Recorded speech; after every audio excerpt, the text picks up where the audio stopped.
Wasuemba, desa di selatan Kabupaten Buton yang kaya akan hasil lautnya. Hamparan air yang luas tak bisa dilepaskan dari kehidupan masyarakat, yang bisa menjadi berkah dan bermanfaat. Di sini, masyarakat bisa memanfaatkan surutnya air untuk mencari ikan. Banyaknya jenis ikan yang hidup di perairan dengan perbedaan habitat dan sifat membuat cara dan alat penangkapan ikan sangat beragam. Salah satunya, sero. Sero terbuat dari jaring, bambu, dan kayu yang ditancapkan. Teknik ini biasanya digunakan di perairan pantai landai, dipasang di laut dengan kedalaman 2-3 meter.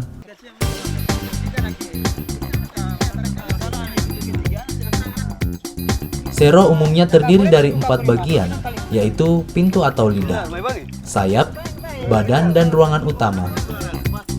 Bagian badan biasanya terdiri dari kamar atau chamber dengan ukuran bervariasi.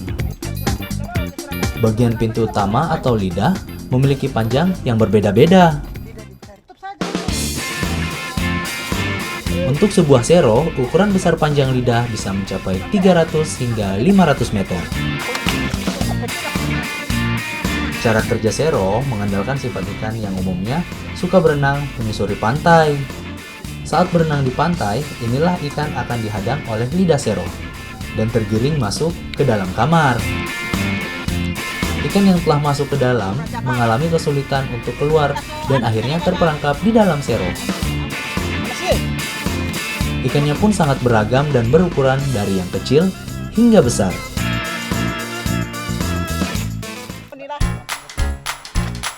Untuk daerah-daerah tertentu, sero justru untuk menangkap ikan kembung, juga cakalang. Hasil tangkapan ini biasa dikonsumsi sehari-hari atau dijual kembali, tergantung pemesanan.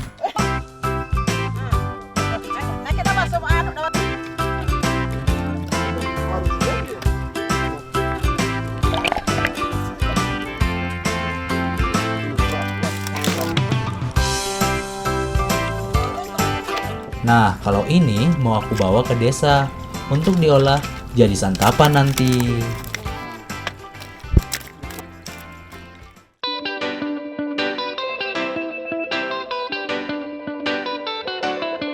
Buton, salah satu wilayah yang menyimpan beragam macam kuliner dengan cita rasa yang khas, baik dikonsumsi sehari-hari hingga yang disajikan saat acara tertentu. Setelah prosesi Bawano Agantano, biasanya keluarga dan masyarakat setempat bergotong royong untuk mempersiapkan masakan yang dihidangkan saat pernikahan. Karena jumlah tamu yang banyak, maka jumlah makanannya pun disajikan lebih banyak. Kalau bicara tentang kekompakan, masyarakat di sini memang juara. Menu masakan kali ini ada wajik, ikan, daging, dan masih banyak lainnya.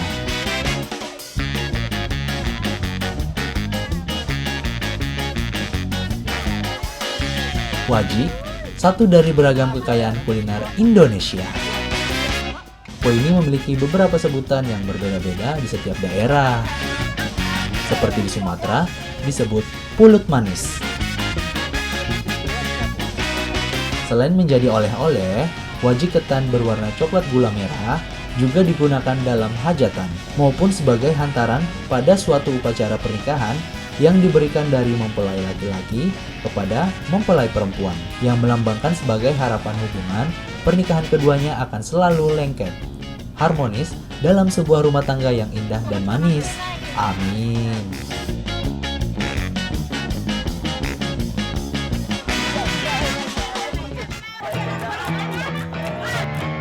Di daerah Jawa, kue wajik biasanya selalu disajikan di berbagai ritual adat dan syukuran, seperti sedekah bumi atau sedekah laut. Meski bahannya sederhana dan mudah didapatkan, tapi untuk menghasilkan seloyang kue wajik ketan yang enak, legit, lembut, ini butuh kalian khusus loh. Nggak sembarang orang bisa berhasil membuatnya. Selain waji, ada menu lainnya yang nanti dihidangkan saat acara pernikahan. Bagi masyarakat Waswemba, rasanya kurang kalau sehari tidak mengkonsumsi ikan. Jadi, tak heran kalau ikan juga jadi menu utama. Semua masakan tentunya diracik dengan bumbu khas dengan memadukan beragam rempah-rempah tanpa campuran zat kimia apapun. Wah, pantas saja ya. Masyarakat di sini sehat semua toh? Nah, aku sama mama-mama mau coba mengolah makanan yang digemari di sini, yaitu tuli-tuli, lapa-lapa, dan agar-agar. Tuli-tuli dari namanya bukanlah suatu sebutan kepada seseorang akibat gangguan pendengaran ya teman, melainkan salah satu gorengan yang rasanya sangat enak toh.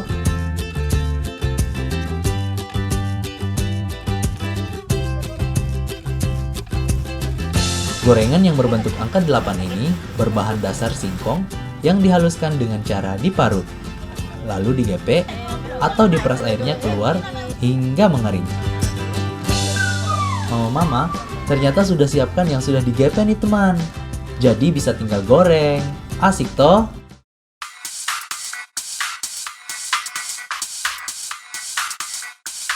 Untuk bisa dibentuk angka 8 dengan bagus, singkongnya harus dicampur air mendidih dulu teman, hingga berbentuk menjadi adonan yang lebih lengket. Kalau tidak, hasilnya bisa kurang bagus dan bisa hancur. Angka 8 sendiri hadir dari kreativitas masyarakat sendiri. Oh iya, tuli-tuli juga jadi makanan favorit bagi penduduk Pulau Buton karena rasanya yang gurih dan tidak asam. Biasanya, gorengan tuli-tuli dinikmati dengan sambal goreng.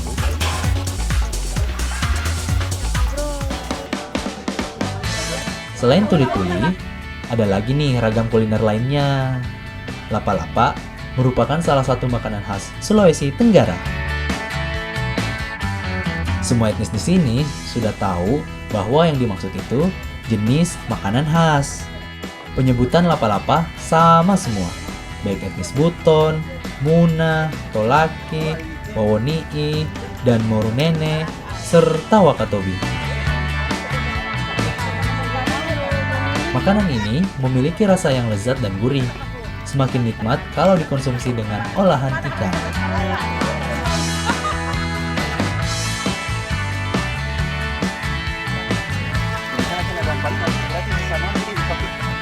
Di Jawa, kuliner ini dikenal dengan lepat atau lepet.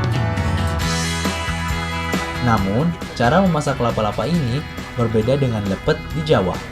Karena lapa-lapa berasnya dimasak dengan santan sampai setengah matang dan kemudian diangkat.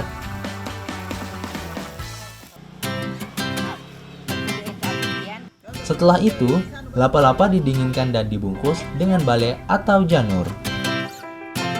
Penggunaan janur sebagai bahan pembungkus makanan khas karena tahan panas dan kuat serta mempunyai cita rasa tersendiri. Selain itu, janur memiliki makna tersendiri bagi umat Islam.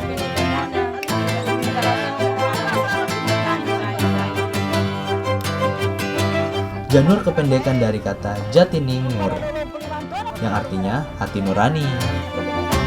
Isi beras dalam janur menandakan nafsu duniawi, jadi dapat diartikan sebagai simbol nafsu duniawi yang dibungkus hati nurani. Dan bisa berfungsi untuk menunjukkan identitas budaya pesisir yang banyak ditumbuhi pohon kelapa.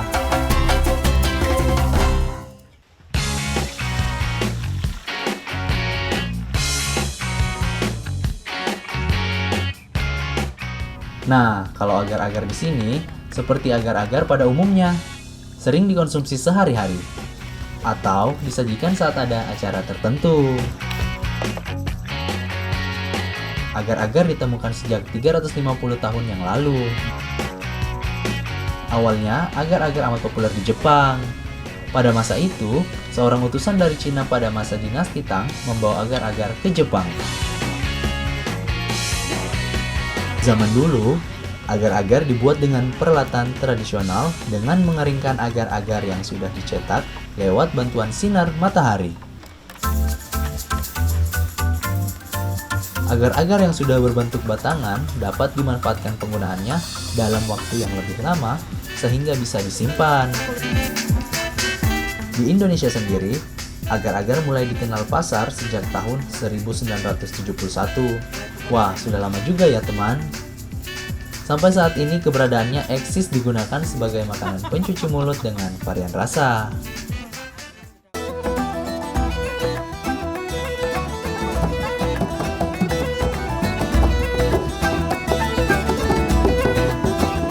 Hari ini, aku dengan sanak keluarga bersamaan mengunjungi satu rumah dengan tujuan mulia, yaitu melakukan prosesi Bawano Agantano. Artinya, bawa persiapan atau seserahan untuk pernikahan, tepatnya di desa Wasuemba. Tradisi ini memang dilakukan 1 hari sebelum acara pernikahan dilangsungkan.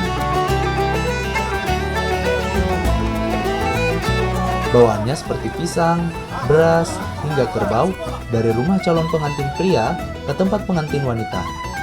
Tradisi ini salah satu syarat wajib yang harus dilakukan dan sudah ada sejak zaman dahulu.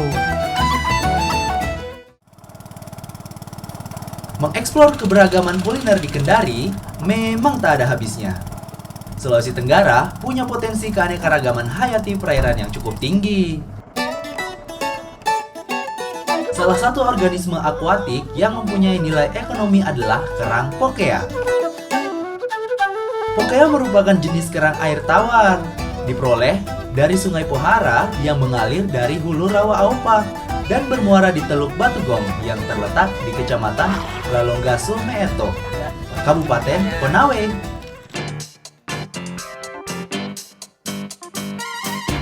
Kerang-kerangan salah satu sumber protein hewani utama dan keberadaannya sangat penting karena memberikan jumlah protein yang baik dengan nilai biologi tinggi.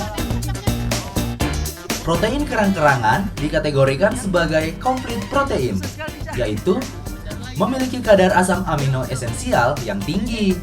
Selain itu, kerang-kerangan makanan sumber vitamin larut lemak dan air serta sumber utama mineral yang dibutuhkan tubuh. Susah paling kita cari pokoknya di sini nih. Iya, sekali. Harus kita menyelam dulu. Iya. Baru dalamnya lagi. Astaga, saya saja baru pertama ini. Susah paling. Iya.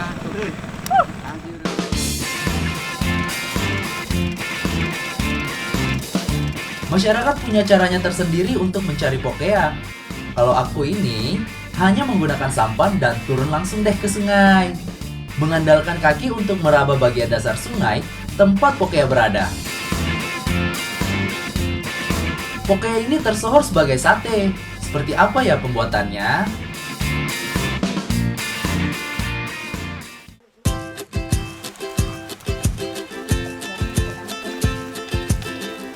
Bisa bantu buka Tante? Boleh. Sate. Siapa yang tidak menyukai makanan satu ini?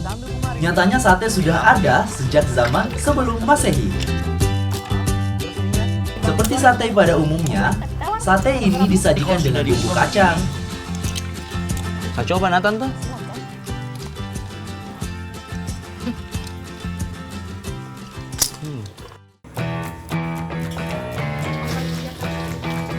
Cara pembuatan sate pokea ini berbeda dari sate ayam atau kambing yang dibakar. Cara membuat sate pokea adalah dengan cara digoreng, lalu disiram bumbu kacang. Pokea sendiri sudah ada sejak tahun 1989 silam.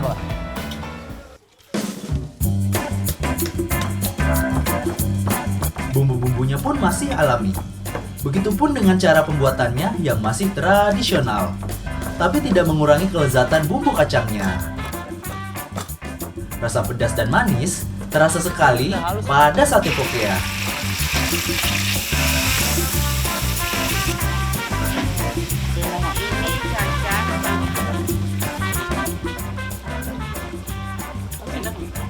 Tante masak nih, Di? Masak nih. Harus. Ayo. Habisin dia apa lagi Tante? Bumbunya sudah masak, Hah? satenya pokoknya kita tusuk. Oh, beri tusuk lagi, Iya. Di. Kagak harum gitu. Gini, Mi. Iya. Karena rasanya yang enak, tak jarang masyarakat membuatnya untuk dijual kembali atau dikonsumsi sehari-hari. Begitu bumbu. Bagaimana itu tante? Dalam acara-acara besar, Pokea juga turut hadir sebagai makanan pelengkap loh. Orang beli sate cuma mereka suka bumbunya. Bicara tentang sate Pokea, tak bisa dilepaskan dari gogos sebagai makanan pendampingnya. Yaitu ketan yang dibakar yang dibungkus daun pisang berbentuk bulat, panjang seperti lemper.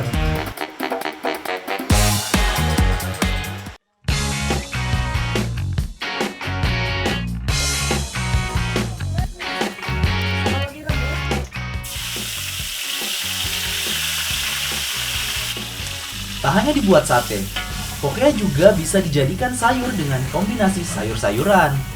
Dan bahan lainnya, kalau di sini disebut kari Pokea. Ini kan diaduk terus sampai Kari atau yang dikenal di Indonesia, kare.